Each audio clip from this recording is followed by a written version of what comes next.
Hello everyone, and welcome to Mighty Vids 1 True Crime.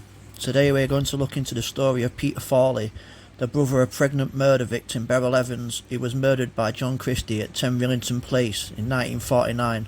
Also, her 1-year-old daughter Geraldine was killed by Christie several days later.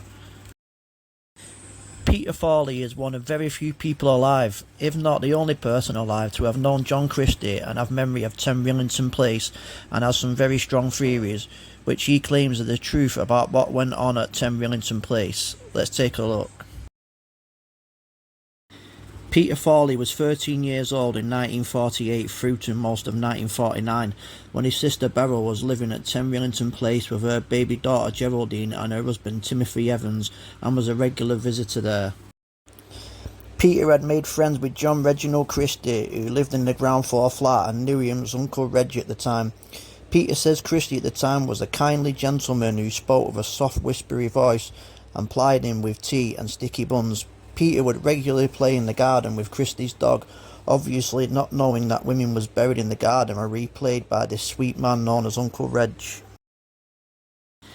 In November 1949, Beryl was now in the early stages of pregnancy. Along with her 1-year-old daughter was murdered.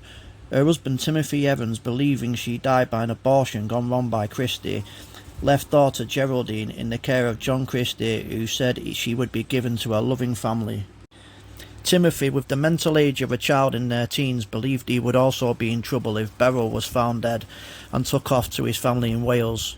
It wasn't long until Timothy was riddled with guilt about what had happened to Beryl, and couldn't stand the idea of his daughter Geraldine being given away to strangers. He went to the police station and handed himself in.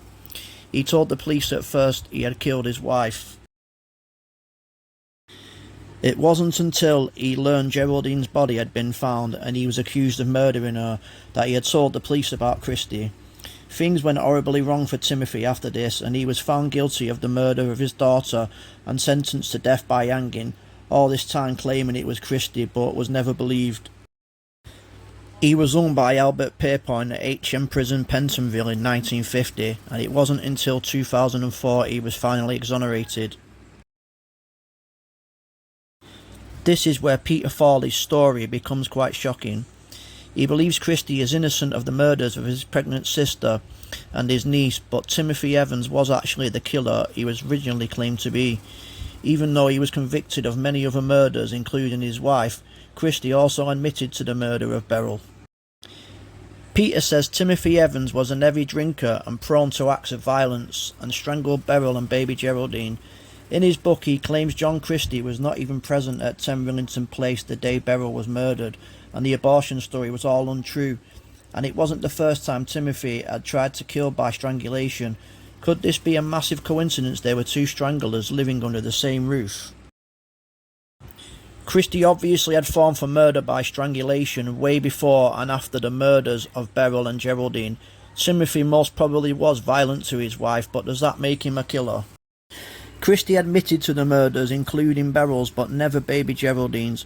Christie did indicate to an hospital orderly at one point he was indeed responsible for Geraldine's death, but it was never proven.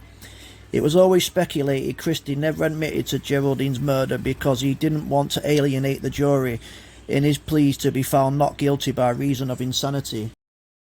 Christie was an intelligent man who knew how to cover his tracks for years and played the sympathetic, caring character crying in the dock as he gave evidence against Timothy Evans in his murder trial. Timothy Evans was of low intelligence and couldn't hold it together for 2 weeks before he went to the police after the murder of his wife.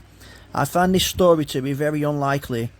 Thanks for watching Mighty Vids 1 True Crime, and if you like this video, don't forget to like and subscribe.